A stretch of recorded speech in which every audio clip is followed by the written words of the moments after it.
Alrighty, fellow travelers, welcome back to the Adventures of a Traveling Don in our continued series here in the Balkans. If you watched the last video, you know that I had arrived in Old Mostar here in Bosnia-Herzegovina. Well, today we're going to continue that journey here in Bosnia, specifically in Mostar. We're going to experience the old town, kind of delve into the history of it, and really kind of get into all of that, particularly when it comes to the food as well. You know this channel, so it's time to eat and learn a little bit of history about Bosnia.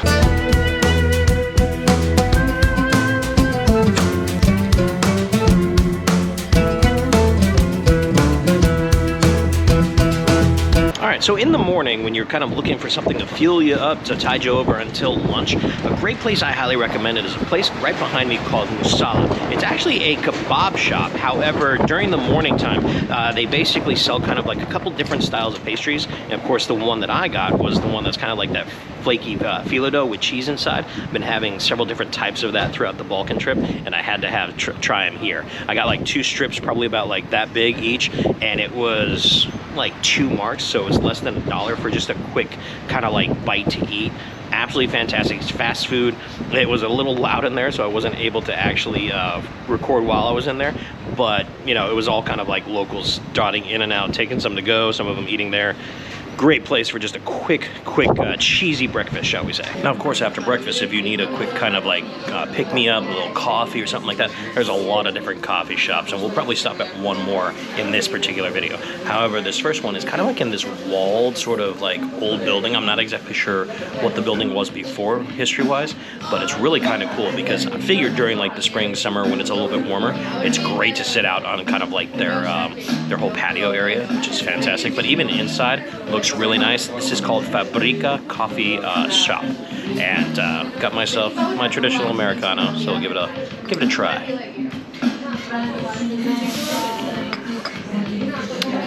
Very good coffee. All right, well, I'm gonna drink this, sip this, warm up a little bit, and then we'll continue back out into the cold. All right, so now that we've had our food and our coffee to kind of fuel us up for the next couple of hours, we're gonna kind of go into some of the history here. And of course, history always revolves around geography.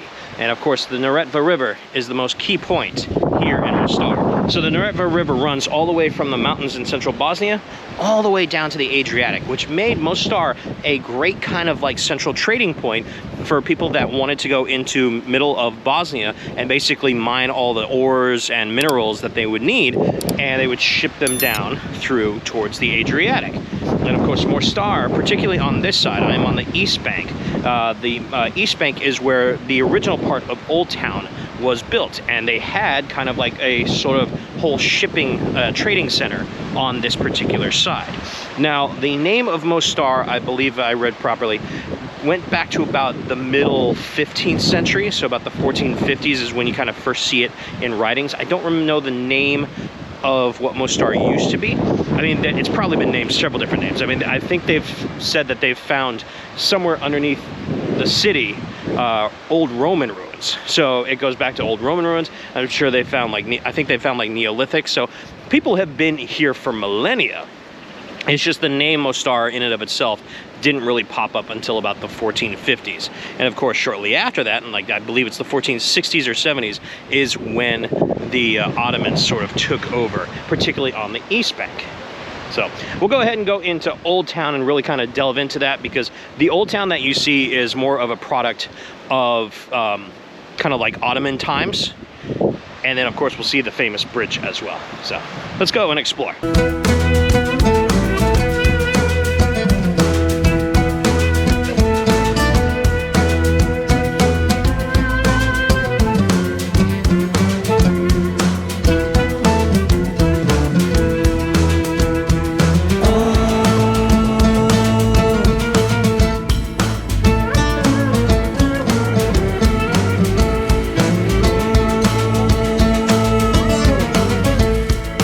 So one of the things that you'll find interesting as I walk around, and you'll probably notice, is the fact that for a mainland European city, as small as it is in the terms of being a city, Mostar does have quite a few mosques. And that literally is because Bosnia as a whole, along with Albania and of course the European side of that little bit of Turkey that's on the European continent, is majority Muslim. Now, here in Bosnia, it's pretty close to almost 50-50. I think it's about 51% Muslim population, and then the 49 other percent is a mixture of course, Orthodox, Jewish, and non-religious people. So it's relatively close to half and half, but they do have the majority here within Bosnia. I think Albania, it's close to about 59% Muslim, and then the rest a mixture of. But it does kind of drive both the culture here in Bosnia as well as the architecture. So that's why you're going to see throughout Mostar, and I think also if you were to travel to any places like Sarajevo, I saw it in Tirana when I was in Albania, far more mosques than you generally would, comparable to Christian churches within the cities. Now, that's not to say that there aren't Christian churches. It's actually kind of cool. Earlier on, I heard the call to prayer for the Muslims. And then on the other side of the river is one of the main cathedrals. And the church bells literally rang out like right after the call of prayer ended. So I didn't look at the time. I'm not sure if that was, you know, it was on the hour or if they just ring the church bells after the call of prayer. I don't know what's going on. I know specifically there is not as much as it used to be, but there is a lot of tension ethnically and religiously between Muslim Bosnians, and of course you have kind of like Serbo-Bosnians. We'll get more into all of that and what caused the Bosnian War, which was a part of a larger conflict within Yugoslavia. We're going to go to a museum and kind of explore some of the atrocities of all that, of the war and stuff. But it is kind of fascinating walking through here in a place in Europe, and you see much more of a, shall we say, Islamic culture than you do Christian culture. It makes it very unique. So I've noticed there's a couple different places along, particularly the east bank of the river that we're on, that proclaim they are the best photo shoot for the Old Mostar Bridge. Now, the one here, and this is at a place called Cafe Terasa Secro. This one's actually pretty good, although I think the best way to do it is, obviously the cafe's not open while I'm here right now. I think it's more of a seasonal thing. I'm here during the winter time, so it's closed, but you come down here, you kind of go down the stairs here, and like I would say that point is probably the best shot, because from here, you get good shots if you zoom in, but this stupid little white gate here gets in the way of a lot of them if you're doing kind of more of a wide shot. But yeah, supposedly the best view and picture place, you know, for the gram of the Old Mostar Bridge is here at Cafe Terasa Secro. So check it out. It's actually right next to some kind of market that, of course, again, I'm here during the winter time, is closed, but I'm sure it's open during the summer and seasonal times, where you can get, you know, fresh produce. And then come here and sip a coffee and get your pictures. Not too bad.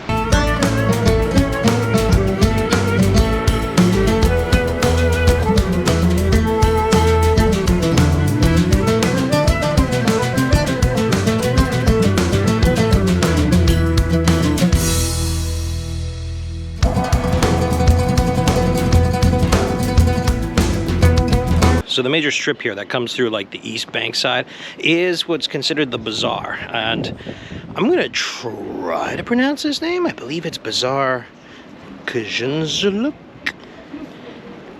It's a very long word. But it's kind of cool because, you know, obviously it has this kind of like massive like cobblestone pavement that goes all the way around and then to the other side of Old Town on the west bank. But all of these shops are fantastic, particularly like the copper shops that have like great artworks of just like plates that you can kind of like put on the wall, or even like the Turkish style coffee pots. They're absolutely fantastic, and I just love the architecture of this old town of Mostar. And like I said, most of this was sort of built up and urbanized during the Ottoman Empire time, and it's so cool that they've kept it alive all this time. That's one of the things I love about Europe in general, is they take care of their old towns, but this one in particular, it's got a kind of like a cool vibe to it. And of course, like I said, that bridge in the back is fantastic, which we'll go to next.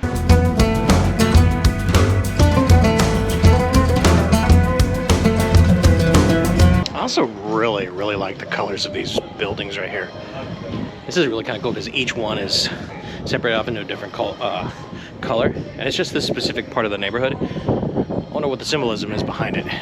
Kind of reminds me a little bit of like certain cities in Mexico, where it's like every house is like a different color all along. Like Campeche, that really reminds me of that. It's really cool though.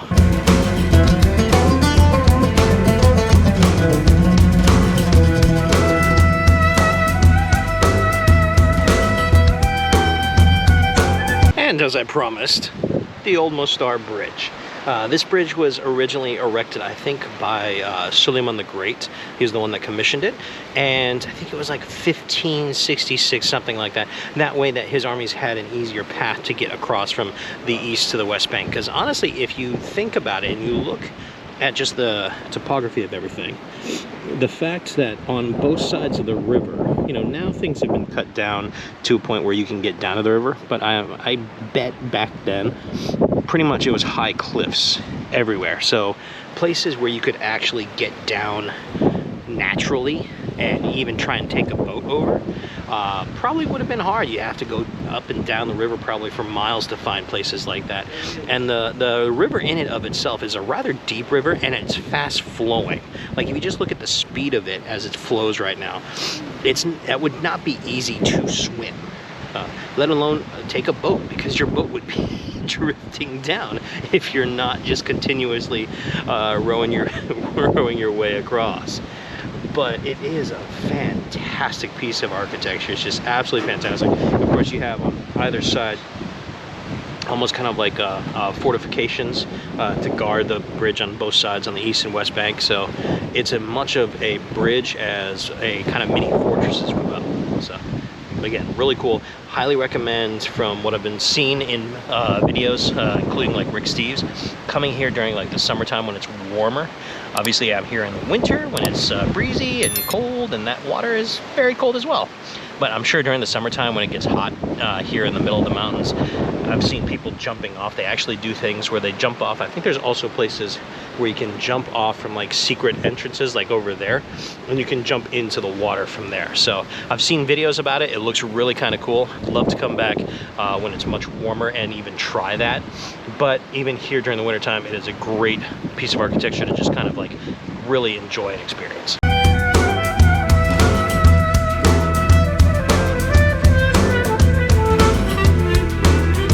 Beer on tap for €2. It's almost 1 o'clock for me. I think it is time for a little beer. So for the beer, we're at a place called Cafe Bar Starigrad, and it's on the west bank here. So we're gonna try their local beer, just a little Mostarico Pivo.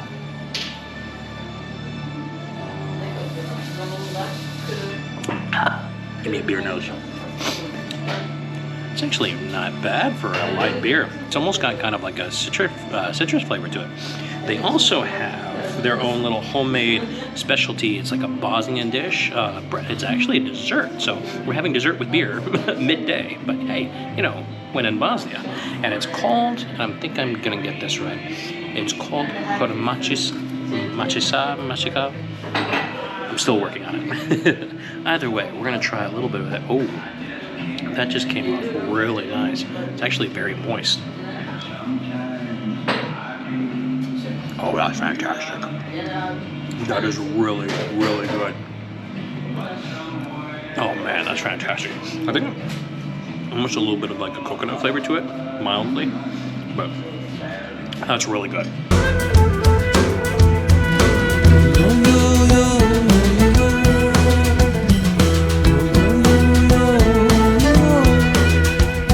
I gotta say, particularly on this west side of the bank here, there's a lot of like little twists and turns here in the old town. It's kind of cool. And I'm sure a lot of these are like restaurants that are open during the summertime, but even still during the wintertime, you can kind of just get lost just kind of walking around and then end up here, as you can see, with another excellent view of the riverbank. Yeah, this place is awesome.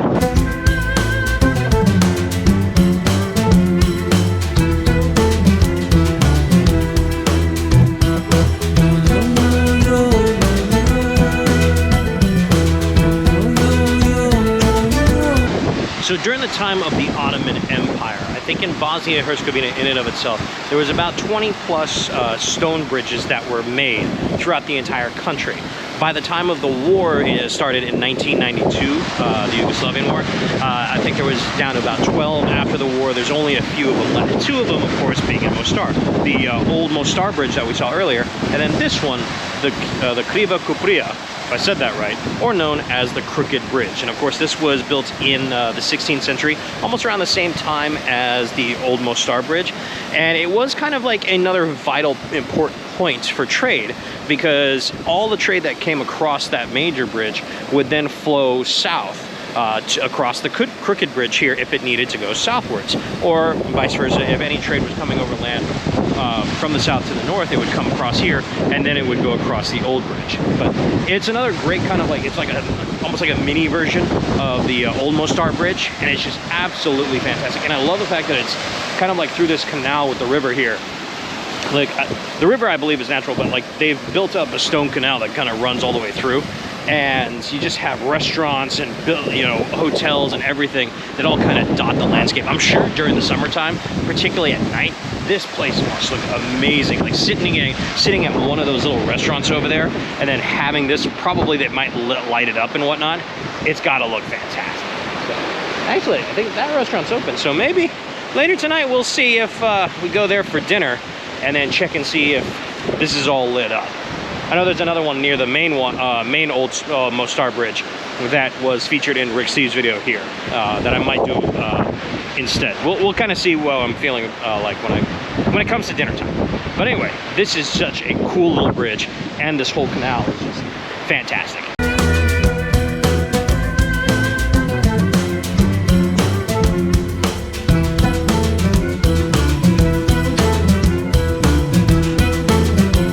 I found my favorite spot in Old Mostar. Look at that. Now that's a picture. Sorry to that Cafe Terasa Seljuk place from earlier. This is awesome. I'm sure that place is great because it faces west, so you probably get more of like a sunset picture with the bridge in the background, which is probably pretty cool. But being down here on the waterfront right here, and then yeah, like even like the entrance to the canal that way, it's just, there's so many great pictures you can take from here, and you just got a nice kind of like groundwater level view of the entire cliffside of Old Mostar, particularly on the east bank. It's just, this is fantastic. Definitely come down here.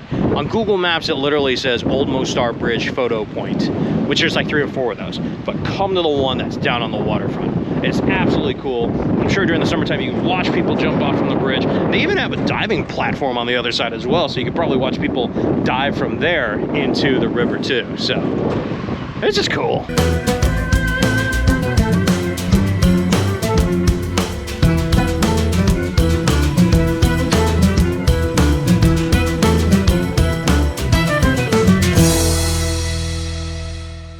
So this next bit is going to be a little heavy, so I'm going to put kind of like a warning for y'all. Viewer discretion would definitely be advised, because we're about to go into the Museum of War and Genocide here in Mostar.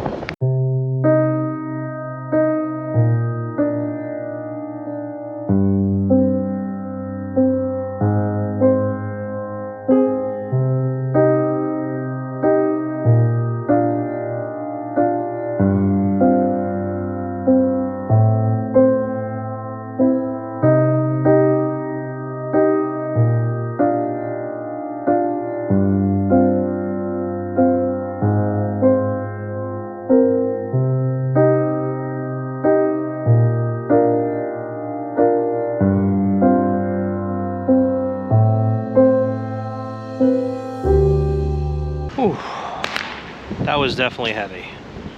That's, I mean, I definitely recommend anybody that wants to learn the history of the Bosnian Yugoslavian War, definitely go in there, because it's about 15 Bosnian marks, so about like $8-9. It's really sad, but it's something that you never really want to forget, and I hope never really happens again. And of course, right now in this day and age, between things going on in Ukraine, Israel, Gaza, other places as well around the world, Obviously it is. But even still, what happened here was not good. And it's interesting too, because it happened in a time that I'm old enough to remember. I remember growing up and occasionally seeing the news articles about it. I never understood it. I never really obviously delved into it, because you know, the war broke out really in like 1992.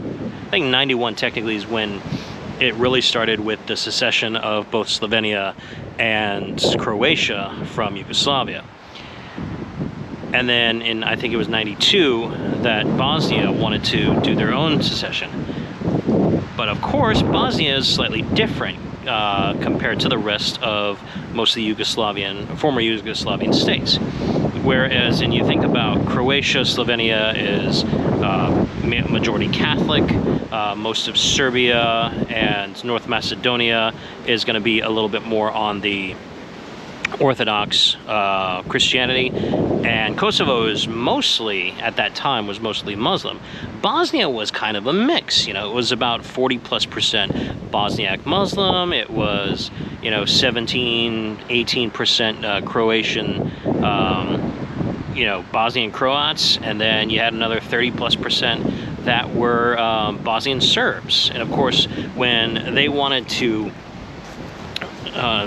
when they proclaimed independence, the Bosnian Serbs did not want to be part of that. So they called in the Serbian army, and then of course the Croats, that section as well, also did not want to be part of Bosnia, so they called in the Croats. So it became almost to an extent like a three-sided war, with certain agreements between Serbian and Croats at different times.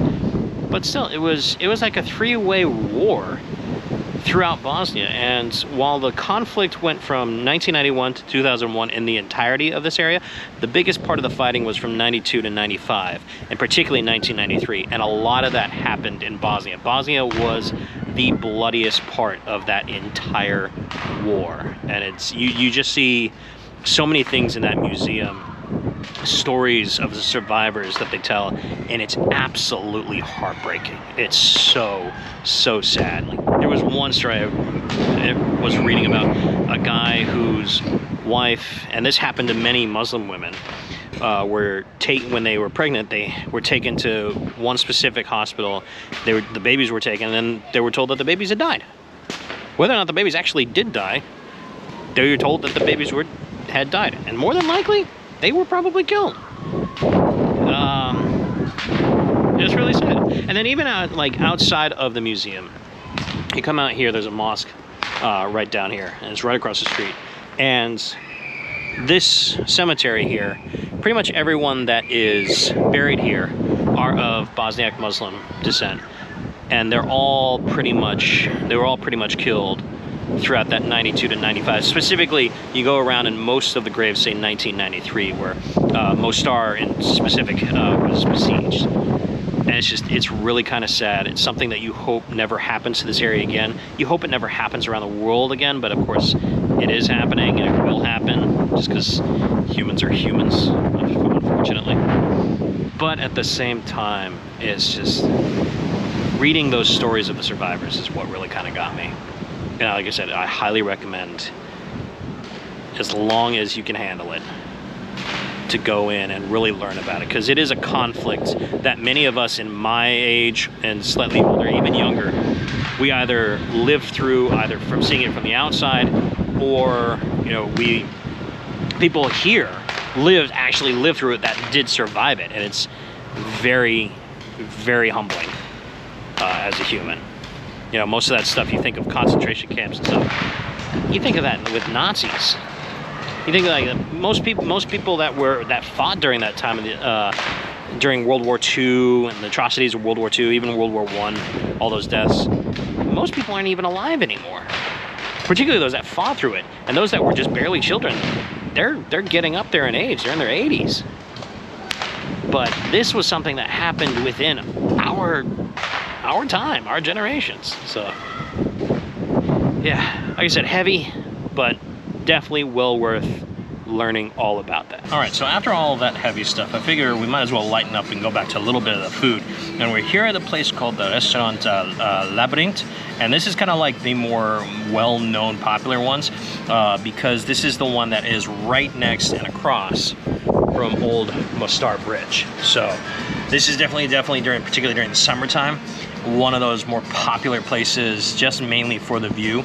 Of course, that means the food is a little bit pricier, but even still, like, I got myself this nice big old bowl of veal soup.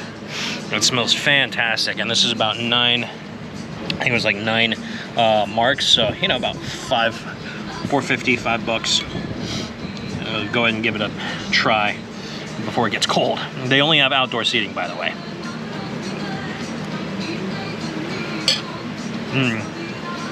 Oh, that veal's very tender. Oh, that's fantastic soup. That is really, really good and hits the spot. Yeah, as you can see, there's no one here during the wintertime, obviously, because it's outside and it's cold as hell. But during the summertime, I've seen videos, I think, again, on Rick Steve's, this place is popping. And the veal soup's fantastic.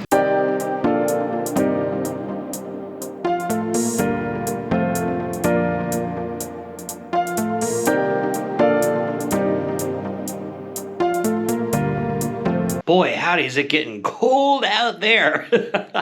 All right, well, I'm back here for just a little bit, and I'll warm up in the Airbnb, and then I'll see you guys in just a sec for dinner. All right, we are back out, and it is time to go get some dinner, and fast, because it is cold out here.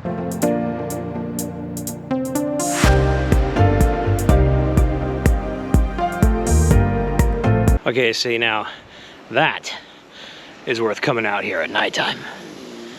That is absolutely gorgeous lit up. And with like just the black background of night sky. Oh, that's cool.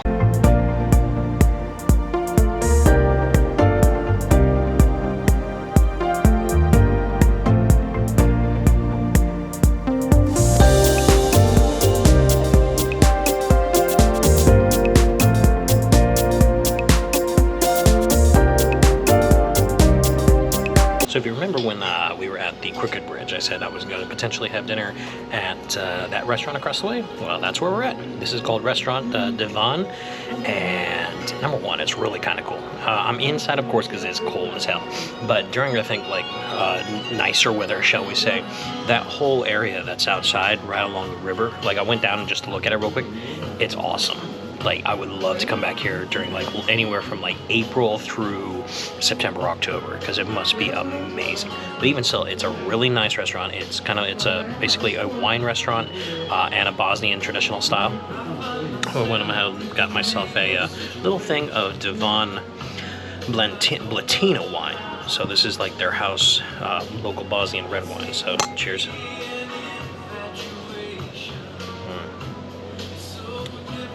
Very good, very good.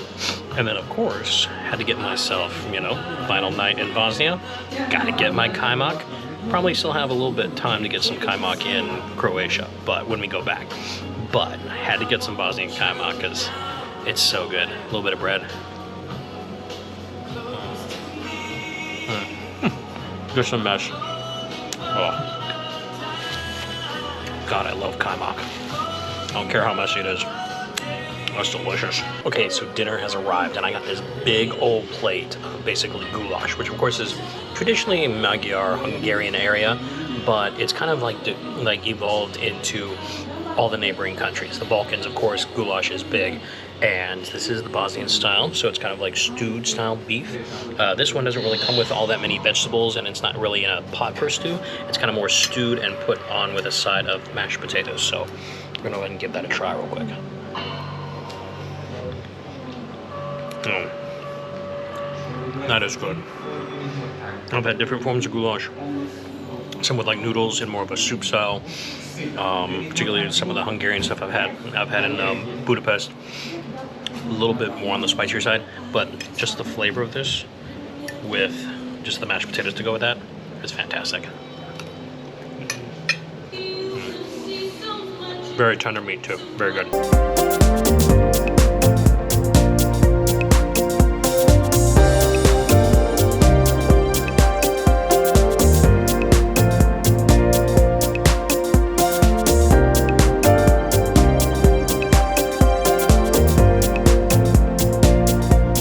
All right, guys, so that is going to be the end of our time here in Mostar and Bosnia. It was just kind of like a quick couple days come in, and then we're going to head back to Croatia in the next video. We'll be leaving here and then heading towards Split, and I'll do the video of like the day travel for there, and then of course we'll do like a whole video on Split in and of itself after that. But this is the end of Bosnia. This was awesome. I love Mostar. The history here is both amazing and yet sad at the same time. I learned a lot. It was a little heavy, but at the same time, it does make me appreciate, you know, where I come from and, of course, the life that I have been blessed to have led as of so far and hope to continue going forward. But anyway, guys, if you like the video, give it a big old thumbs up. If you have any questions, leave those down in the comments below. I'll get to those to the best of my ability and as soon as I can. And of course, if you haven't already, subscribe to the channel, subscribe to that channel, hit that notification bell. What are you waiting for? And of course, if you want to help support the travels, I do have a Patreon page and a Buy Me a Coffee account, and I do so very much appreciate the support. But anyway, guys, until we meet again, peace out and have a great night.